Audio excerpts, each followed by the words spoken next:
What's going on, guys? Andrew Piluk Hockey here, back again with another video. Today we're going to be talking about Jack Roslovic, and this is a guy that we've talked about previously on this channel, but there's a little bit more of an update, and I kind of want to turn it over to you guys when we talk about free agents and possible connections that we can make to this roster. So if you're new here and you want to interact with the videos, make sure to comment down below, but like this video if you like it, and subscribe if you want to stick around. If you want to be a part of the squad, I would love to have you guys here. We talk about the Maple Leafs, and we are going to be cooking up some more videos as this gets closer and closer to the regular season. I'm very excited. Preseason is going to be coming up.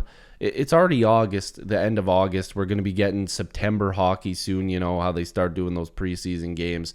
I'm excited. We also got to make a video on the ticket prices because, man, I haven't been to a regular season game in a while, and there are reasons for it. Man, oh man, have you seen the prices of tickets? Oh boy, I'm not paying $500 a seat to sit with the CN Tower. So let's get to the point of this video, though, or else I'm going to talk my face off with other stuff. Jack Roslovic, okay? This is a guy that's been connected to the Leafs so many times already this offseason. We're going to talk about him till we're blue in the face. And you know what's crazy is that I actually think that there's more to this than people are willing to give off. And the reason why I say that is because this is a decent player. Honestly, to some people, this is a good player. And to me, he's a good player, but he's hot and cold.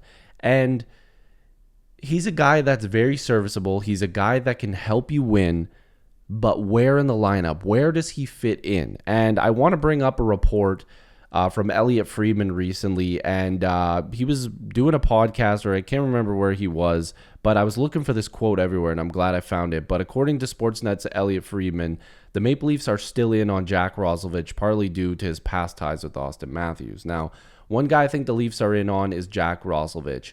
And it makes sense to me. He has history with Austin Matthews. They played together at the U.S. National Development Team. I can see the connection. Now, okay, just because he has a connection to Austin Matthews, that's kind of cool, whatever. But this is not the only report that has been out there with them tied to each other. This is a guy that can give you decent numbers, and I guess I should show you guys, okay? So he's 28 years old. He's not an older guy. Like, we're not talking like a guy that's like 35 years old, 40 years old, that is getting past his prime that teams are kind of worried about. His cap hit last year was $2.8 million, and we will talk about the cap hit as well very soon. But if you look at his numbers, he's been very all over the place, and I think that there was a little bit more of a, like, when he entered the league, I think that there was a little bit more hype around him, and a lot of teams had a little bit more, like the Jets definitely had some hopes for him to become a better player. As you can see, his numbers were going up and up. Goes to Columbus and actually does have a couple really good seasons there, but then, you know, he doesn't really have the best season with Columbus.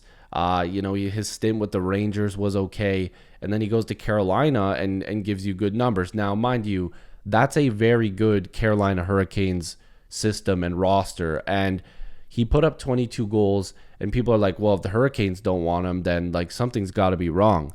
Not necessarily. When you're that good of a team and you feel like you can go out there and upgrade, players want to play for the Hurricanes.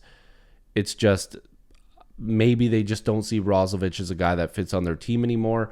They could circle back around and pick him up again, but he had 22 goals and 17 assists last year for 39 points.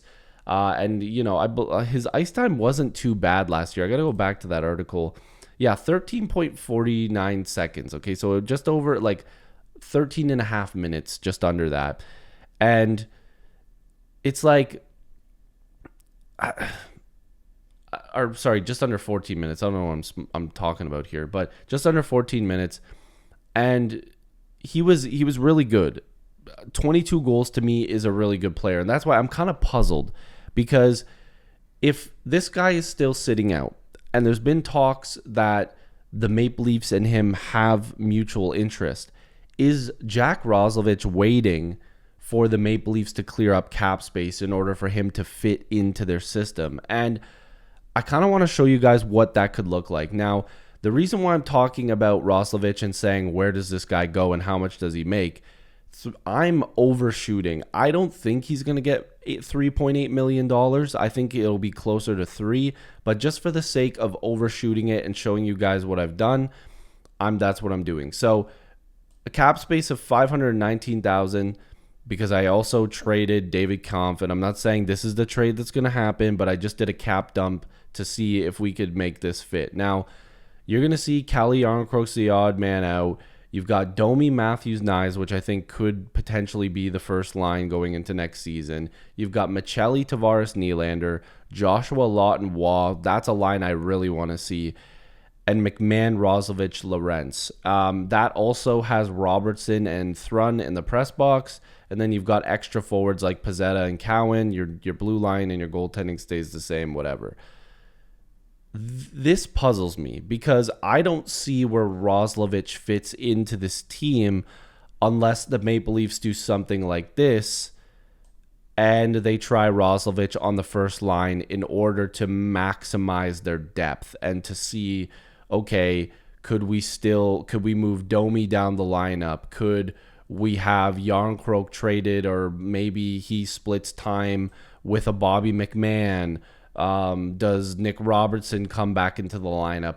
It gives you all the depth that you would want, but it could be wasted money. And the reason why I say that is because let's say Roslovic doesn't work on the first line, okay? And I'm not saying that's where he would start, but let's just say because they're like, oh, he has, Matthews could unlock something in him and it'll improve our depth because Nyes and Roslovic and Matthews would be a cool line. They can still put up big numbers and we can spread out our talent a little bit.